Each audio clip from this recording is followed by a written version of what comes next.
I guess you can call me a real Land Rover owner now because I own a code scanner, and my check engine soon and 3 amigos are lit up like a Christmas tree.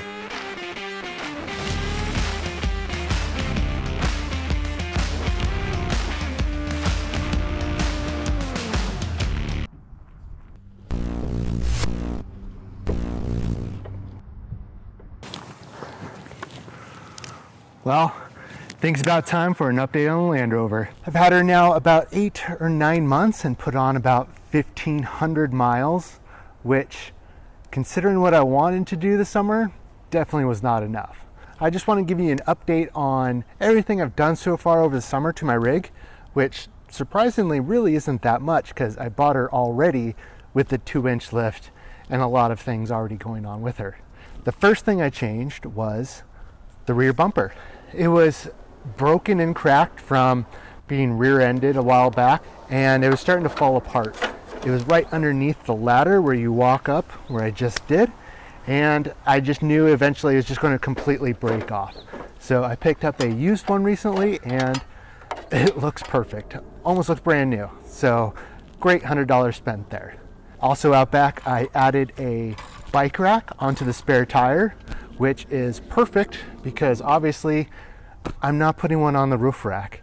So I picked up a pre-owned one for about $30, and it's perfect because it can fit 2 bikes on it.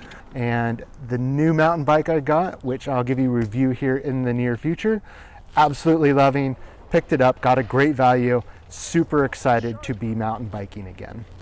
And since I can't mount the bike on the roof rack, it's because I bought this Thule rooftop tent, which I am absolutely loving. We've been out a handful of times in it, and every time we have slept so amazingly well. I picked up an additional 2-inch memory foam mattress in there, so we have about 4 inches of foam in there, and it is just so awesome to sit up and sleep on top of the rooftop with the stars above and not having to worry about setting up a tent on the ground with rocks or clearing out a flat space. It just makes it super nice to go camping. The other thing I added is this front rack, which was on the back. I moved it up front, added a little bit more storage in case I need to pack it full of camping gear, which I've had to do a few times since now I have some kayaks.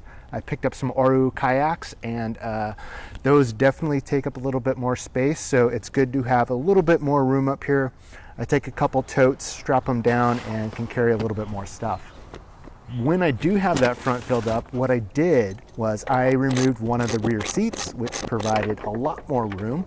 I don't think I'm going to build out a full cabinet back there, but I do like having that extra space.